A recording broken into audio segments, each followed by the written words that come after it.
So I want to talk here about the meaning of diseases and particularly cancer, although I don't see cancer as any different from any other disease.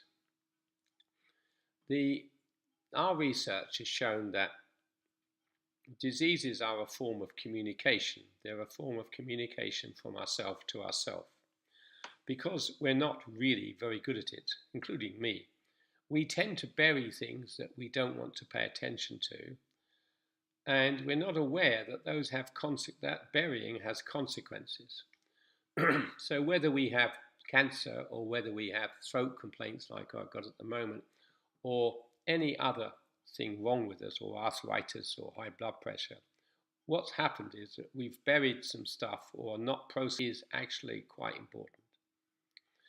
In our research, we've found that there are four categories really of the founding forces of diseases. And all these forming forces are actually buried in our history because we pretty much operate to habits and beliefs which we've inherited. It's very difficult to shake off the habits and beliefs we've inherited, and they tend to become embodied into personal behavior and ways of exercise or non-exercise, ways of eating, addictions, and ways of not coping with our emotions.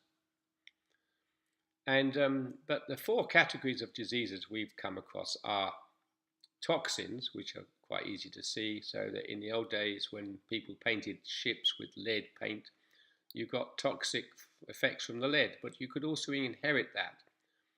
And so inherited effects of toxins, the mercury being a number one, are really important causes or features in chronic diseases, any of the neurological diseases, for example. And then there's the effects of infections in the previous family history. This is the modern ways of looking at things. But if there's been any malaria or TB or gonorrhea or any infectious disease in the family history,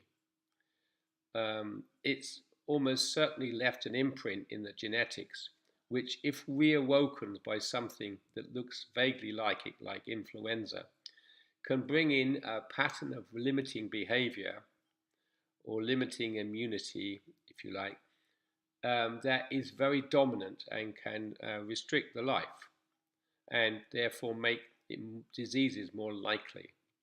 And then the psychological trauma, which I was hinting at just now.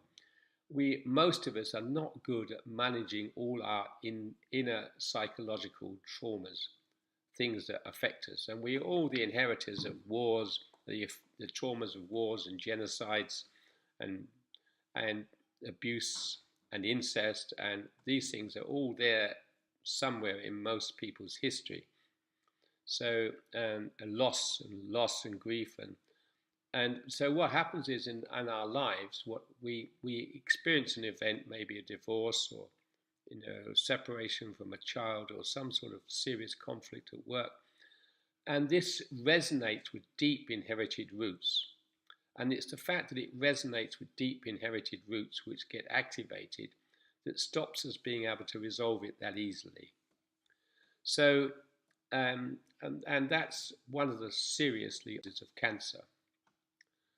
And the other one is physical injuries. Physical injuries run in families, in case you haven't come across that idea. And for example, if people fall off horses and hurt their heads, then it tends to be there in the generations before and the generations before. And it's the fact that it's there in the generations before that makes it much more effective, traumatic and to recover from. So those are the four main causative factors of diseases: psychological and physical trauma, infections, and toxins. And we call it TIPS, which is an acronym for those four. And whenever we're looking at a disease, cancer or anything else, what we're looking at is the timeline of these events back through the family history, because that's where the roots are.